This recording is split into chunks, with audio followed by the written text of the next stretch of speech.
ladies and gentlemen. I thank you for giving me the opportunity to present part of my PhD studies, the result at laboratory scale.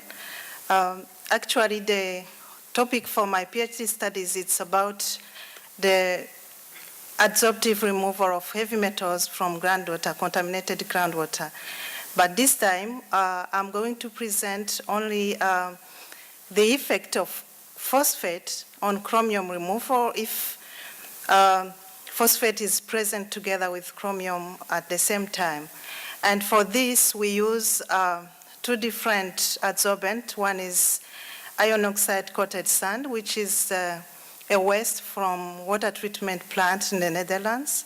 And the other one is a commercially available adsorbent, which is granular ferric hydroxide. And I start by giving some background on chromium. As we all know, that the presence of heavy metals in drinking water is a concern at global level these days, and especially chromium contamination for both surface and groundwater has become a significant environmental problem. And chromium, especially chromium, which is the main topic for us today in natural groundwater, has been found in different parts of the globe. We can talk about California, Washington in USA. It has also been found in Illico, in Mexico, but also in India. So this is why we can say that chromium is an important contaminant, and that has to be discussed and reviewed. So as we talk about chromium, it has two oxidation states in water system. It can be found as chromium 6, which is negatively charged species, or chromium 3 plus. And the toxicity of chromium depends on chemical speciation. That means chromium 6 species are more toxic because they are mobile and strongly oxidant characters, and they are known as mutagen and carcinogens. While chromium 3 is considered as non-toxic, and its deficient sometimes has the inability, results in the inability to use glucose under metabolic disorders, and this can be found in different literatures. However, chromium 6 is toxic and can produce liver, kidney damage, and internal hemorrhage and respiratory disorders. So as you can see, chromium 6 is a dangerous toxic element. In our research, we are mainly interested in adsorption process, and the adsorption process is affected by different parameters. Among those parameters, we can talk about the water matrix, which can have different ion cations, and those can have effect on the adsorptive removal of heavy metals, chromium, for instance. And that is why we thought about phosphate, which can also be found in groundwater as phosphate rocks. So, and we know that phosphate and chromate, which is mainly toxic, have the same behavior in terms of chemistry, as they are both negatively charged. So in aqueous solution, phosphate exists under 4 forms, but only 2 forms can be found in the pH range of groundwater, which is between pH 6.5 and pH 8.5. And previous research has shown that phosphate can compete with other oxyanions, for instance, arsenic 5. And that is why we wanted to see if it can also affect the adsorptive removal of chromium 6. Usually how chromium is removed from polluted water. There are several methods that can remove chromium.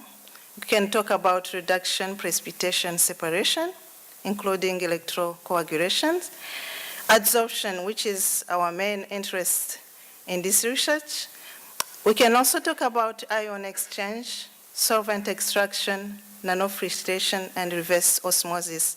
These are different techniques that can be used in chromium removal, but we thought about adsorption because it can remove chromium up to the low level which are needed for drinking water, but it can also be cheap compared to other methods. Among materials that can be used as adsorbent, we can talk about raw crystalline and amorphous iron, aluminum oxide, and oxyhydroxide. And this adsorption process can be done through ligand exchange or through electrostatic attraction. Also, sand and other filter media coated with iron and aluminum and manganese, hydroxide or oxyhydroxide, have been found to be very good adsorbents. That is why we are interested in iron oxide coated sand. First of all, it is a waste, a byproduct from a water treatment plant. And we wanted to compare it with granular ferric hydroxide, which is commercially available. And in previous studies, they've shown to remove other oxyanion, like I said. And previous studies have shown a competitive effect between chromium with other anions. And the whole guardian is for concentration of total chromium. We all know that it must be less than 50 microgram per liter. So the goal and objectives of our studies are as follows. The goal is to investigate if the phosphate has an effect on adsorptive removal of chromium by iron oxide and coated sand. And this has been following the different objectives. First of all, we screened at long batch, short batch scale if phosphate and chromium can be removed by both adsorbent. Then we established the adsorption isotherms in order to know exactly the adsorption capacity of IOCS and GFH to remove both chromium and phosphate. And then after getting the results from batch experiment, we tried to look if this can be the same case in rapid small scale column test in order to see if this can be applied on pilot scale. So in the methodology we used, the manual grinding to get the size of less than 63 micrometer for the adsorbent in batch experiment, while for the rapid small scale column test, the size was between 356 and 390 micrometer. And we prepared synthetic water using different concentration of chromium and phosphate. And we also adjusted the pH at 6, 7, and 8.5. We wanted also to see if there is effect of pH on the removal of chromium. This is kind of schematic representation for batch procedures. And for rapid small scale column test, we prepared a big container of model water. Then we divided it into different columns, one containing granular ferric hydroxide, the other one containing IOCS. And we used pumps to fix the flow rate we needed. Then we collected samples which were analyzed on AES and on spectro for phosphate concentration. So now we are going to present the results. The first figure shows the effect of phosphate and pH at the same time on chromium removal. And we observed that granular ferric hydroxide has capability to remove chromium-6, and that capability decreased when phosphate was added. As the concentration in phosphate was increasing, the removal capacity was decreasing, and this was also related to the pH, the beta removal being observed at low pH of 6. Besides, for IOCS, the removal was poor, and the removal efficiency was limited at around 20%, but the presence of phosphate at pH 6 and 7 showed a slight reduction in chromium removal, but at pH 8.5, it was not, the effect of phosphate was not really seen, as the removal of chromium was really very low at that pH. As we were looking at the effect of phosphate, we also wanted to see if when chromium is present, if there is change in the adsorption of phosphate on IOCS and GFH.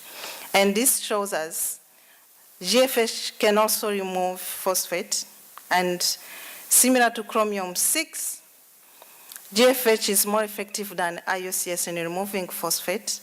And we confirmed that there must be competition effect when chromium and phosphate are present together. The same observation for IOCS, it was poorly removing phosphate, but still the competition between phosphate and chromium was seen. In order to see to establish the adsorption capacity, we did long batch experiments, and we could find that the GFH adsorption capacity for chromium-6 is 4.2 milligram per gram of GFH. But when phosphate was present, this capacity decreased up to 2.2 milligram when 1 milligram of phosphate was present. And we wanted to see at extreme conditions, which is not really seen as phosphate cannot really be as high as 6 milligram per liter, but we wanted to confirm if there is really competition. And by addition of 6 milligram of phosphate, the adsorption capacity decreased from 4.2 up to 1 milligram per liter. And this was confirmed by the result from the rapid small-scale column test, where we found out that after treatment of about 10,000 empty bed volume, only 10% breakthrough was observed in filter columns containing GFH. And for the presence of just 1 milligram of phosphate changed the breakthrough pattern. For the same number of treated bed volume, 10,000, it increased from 10% to 74%. So the concentration of phosphate as low as 1 milligram can dramatically change the breakthrough pattern in chromium removal. This confirms the results from batch experiments, and IOCS was again seen to be poorly removing chromium and phosphate in the water.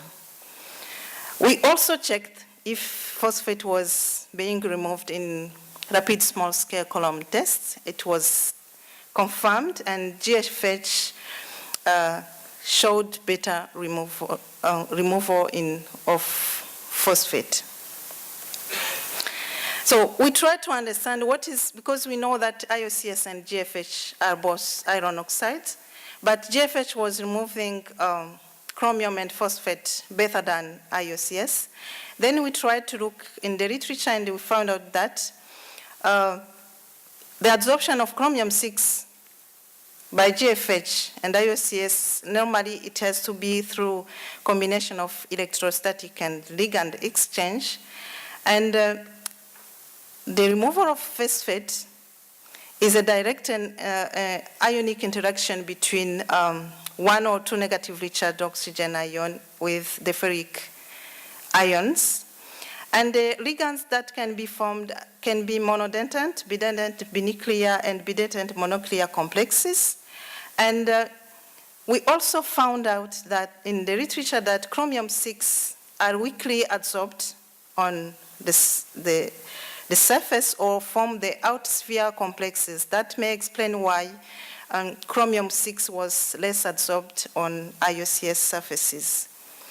So as conclusions, IOCS and granular ferric hydroxide both showed potential to remove chromium and phosphate, and granular ferric hydroxide showed better adsorption, and higher adsorption capacity for chromium-6 was, we suggested that it is formed through strong ionosphere complexes, and while the outsphere complexes are formed between IOCS and surface and chromium-6 and phosphate. Better removal of chromium and phosphate was observed at pH 6 because at that pH, the surface of adsorbent is positively charged because it is less than the point of zero charge, which is 7 for iron hydroxide. And this the fixation of phosphate and chromium is then done through electrostatic attraction forces. And it has been concluded that phosphate decreased the chromium adsorption capacities on both IOCS and GFH. And as final conclusion, there is competition on the surface adsorption site of GFH and IOCS. We want to thank NUFIC through NFP project for funding this study, but also our supervisors, Professor Gariemi and Professor Branislav Petrushevsky. I thank you all for your kind attention.